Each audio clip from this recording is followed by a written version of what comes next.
Hello everyone, this is me Sadia here. मैं आपके लिए लेकर आई हूँ एक और रीडिंग जो कि होगी उन लोगों के लिए जो जानना चाह रहे हैं कि क्या आपके पर्सन को अपनी गलती का एहसास होगा कभी भी, हाँ या ना। चाहे आप इन टच हो, आउट ऑफ टच हो, दोनों सिचुएशन में अगर आपके मन में ये सवाल आता है और आप जानना चाह रहे हो कि क्या आपके पर्सन को अपनी गलती का एहसास होगा या नहीं, तो ये रीडिंग देख सकते हो।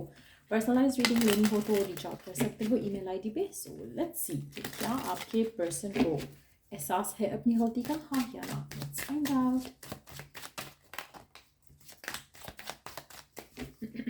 क्या उनको एहसास है अपनी गलती का, हाँ या ना। क्या उनको अपनी गलती का एहसास है, हाँ या ना।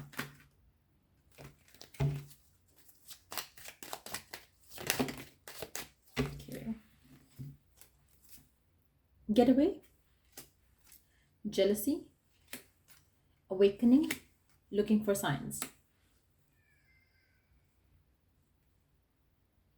मुझे लगता है कि आपके पर्सन को डेफिनेटली एक चीज़ तो पता है कि वो अनफेयर हैं आपके साथ, या उस तरह से आपको ट्रीट नहीं कर पा रहे हैं जिस तरह से उनको करना चाहिए था। तो वो एक रियलाइजेशन तो है, लेकिन एट द सेम टाइम कहीं ना कहीं एक गिल्ट जो है वो इतनी स्ट्रांग हो रही है क्योंकि वो एक्सप्रेस नहीं कर रहे।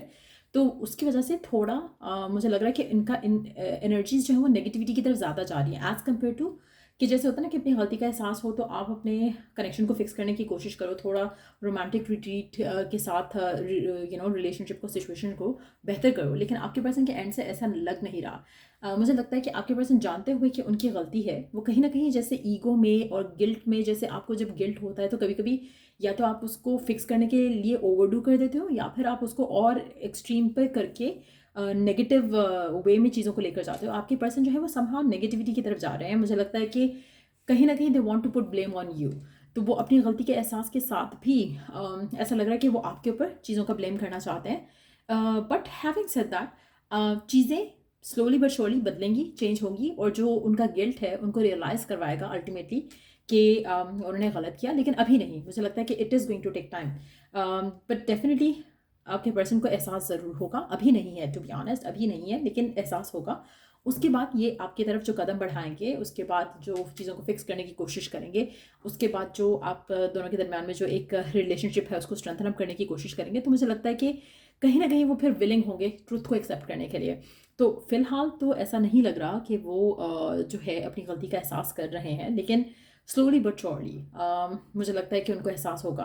कहीं ना कहीं अगर आप नो कांटेक्ट में हो तो मुझे लग रहा है कि आपके पर्सन जिन भी रीजंस की वजह से आपके पर्सन ने आपके साथ गलत किया, चाहे वो लोगों की बातों में आकर, चाहे वो अदरवाइज, वो स्लोली बट श्योरली छोटे छोटे स्टेप्स ले रहे हैं जिससे उनको रियलाइजेशन हो रही है, जिसकी वजह से उनके सामने ट्रुथ आ रहा है। तो उनके बाद उसके बाद ट्रुथ सामने आने के बाद इनके लिए डिसीजन ले पाना आसान हो जाएगा। सो कहीं ना कहीं अभी इस पूरी सिचुएशन को आपके हक में बेहतर होने के लिए टाइम लगेगा, और होगा ज़रूर, आपके पर्सन को एहसास ज़रूर होगा। फिलहाल नहीं है। फिलहाल तो ऐसा है जैसे कुछ लोगों के लिए आपके पर्सन के अंदर सिर्फ अभी गिल्ट आ रही है, जिससे एक तो एक चीज़ तो है कि हाँ भी उनको लग रहा है कि उन्होंने कुछ गलत किया। कुछ लोगों के लिए कुछ गलत किया लेकिन वो फिर भी ब्लेम आपके ऊपर डालना चाह रहे हैं। सो एक वो भी ग्रुप है आप में से कुछ लोगों के लिए। लेकिन जो भी है, दोनों सिचुएशन भी आने वाले टाइम में with the passage of time चीज़ें जो हैं वो चेंज होंगी। आपके पर्सन अपनी गलती को मानते हुए, रियलाइज करते हुए, अपने आप को चेंज करते हुए, ट्रुथ को मानते हुए आपकी तरफ सॉलिड स्टेप लेंगे। तो कहीं ना कहीं वो पॉजिटिव चेंज या शिफ्ट जो आप चाहते हो कि पर्सन के एंड से आए, वो आपको आता दिखेगा। लेट्स सी कि क्या वो अपनी गलती मानेंगे या उनको एहसास होगा। एक्सटर्नल वेलिडेशन, अब ऐसे कुछ लोगों के लिए मुझे लगता है कि डीप डाउन तो उनको हो रहा है, लेकिन अभी एक्सटर्नली उस चीज़ का वो एक्सप्रेस नहीं करेंगे फिलहाल।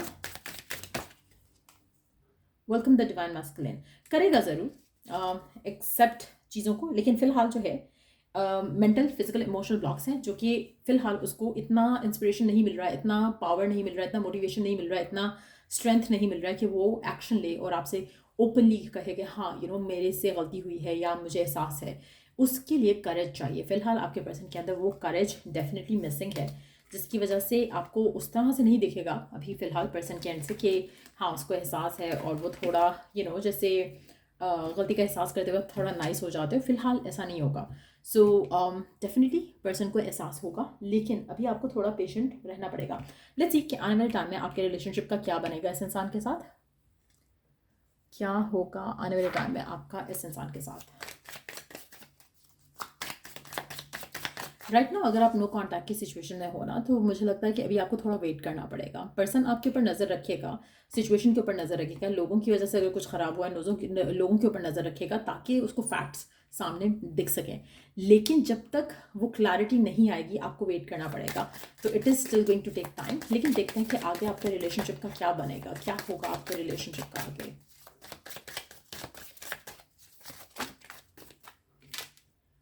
Benefit of doubt, give your relationship a chance. So definitely आप दोनों अपने रिलेशनशिप को एक नया चांस दोगे और आपका रिलेशनशिप नेचुरली इवॉल्व करेगा टूवर्ड्स अ बेटर सिचुएशन आपकी लव लाइफ में।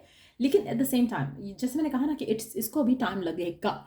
ऐसा नहीं है कि अभी आपने ये रीडिंग देखी और एक दिन में, 2 दिन में, एक हफ्ते में, 2 हफ्ते में हो जाएगा। ये स्लो प्रोसेस रहेगा क्योंकि अभी जो गिल्ट है वो इतनी स्ट्रांग नहीं है कि जहाँ पर उसके लिए मुश्किल हो रहा है टू हैंडल इट। अभी गिल्ट है, साथ साथ वो बेनिफिट ऑफ वो नॉट बेनिफिट, एक तो गिल्ट है, साथ साथ वो ये भी कर रहा है कि आपको ब्लेम करके अपनी गिल्ट को कम कर सके। लेकिन ऐसा होगा नहीं क्योंकि जितना ज़्यादा वो एक होता है ना कि खोदेगा रियलिटी को, उतना ज़्यादा उसको रियलाइज़ होगा कि उसने गलत किया है। तो कहीं ना कहीं वो जो टाइम अपने साथ, अगर उसने खुद आपके साथ गलत किया तो वो जो टाइम अपने साथ बिताएगा उसको रियलाइज़ होगा। लेकिन अगर उसने किसी और के कहने पे कुछ गलत किया है आपके साथ तो भी उसकी वजह से उसको रियलाइजेशन होगा एंड देन आपका रिलेशनशिप जो है उसकी वजह से स्ट्रेंथन अप होगा। लेकिन it is going to take time. हो सकता है कि कुछ मंथ्स लग जाए, तो वो भी पॉसिबिलिटी है। बट डेफिनेटली एक रियलाइजेशन जो है वो डेफिनेटली होगी। आपका रिलेशनशिप उसकी वजह से इवॉल्व भी होगा और ये सब कुछ नेचुरली होगा। मुझे नहीं लगता कि आपको इसमें इंटरफेयर करना चाहिए क्योंकि अगर आप इंटरफेयर करोगे कहीं ना कहीं सिचुएशन और ज़्यादा ख़राब हो सकती है क्योंकि पर्सन को लगेगा कि you are trying to push them to do something जो वो नहीं करना चाहते। सो वो एक बहुत इंपॉर्टेंट रहेगा अगर आप डिटैच कर लो इस पूरी सिचुएशन से अपने आप को और पर्सन को अलाउ करो कि वो अनफोल्ड करे अपनी रियलिटी को, अपने ट्रुथ को, तो वो आपके रिश्ते के लिए काफ़ी ज़्यादा पॉजिटिव रहेगा। Let me C some more cards. Next second. It's been so long मैंने ये वाला डेक यूज नहीं किया। Let's see. एक मैसेज इस तरह डेक से ले लेते हैं। Wow. Unrequited love. So there you go. अभी अगर आप कोशिश करोगे ना इस रिलेशनशिप को फिक्स करने की, जितना ज़्यादा कोशिश करोगे उतना ज़्यादा कनेक्शन जो है वो ख़राब होगा, उतना ज़्यादा ये रिश्ता जो है आपका इट्स गोना फील लाइक कि केमिस्ट्री नहीं है, प्यार नहीं है, अफेक्शन नहीं है। और जितना ज़्यादा इसको लेट गो करोगे, जस्ट रिलीज़ करोगे इस कनेक्शन को, उतना ज़्यादा इसमें स्ट्रेंथ आएगी, उतना ज़्यादा पर्सन को टाइम एंड स्पेस मिलेगा to think through things the right way. तो वो बहुत ज़रूरी है। तो कोशिश करो कि सरेंडर करो एंड वेट। अगर आप करना चाहते हो, अगर आप छोड़ना चाहते हो पर्सन को, मूव ऑन करना चाहते हो, वो आपकी चॉइस है, आपका डिसीजन है। लेकिन सिचुएशन बेहतर हो जाएगी over the period of time. So या ये थी रीडिंग आप लोगों की। अगर आपको हेल्प मिला हो, गाइडेंस मिली हो तो लाइक, शेयर, सब्सक्राइब जरूर करो। Till I do the next read, take care, bye.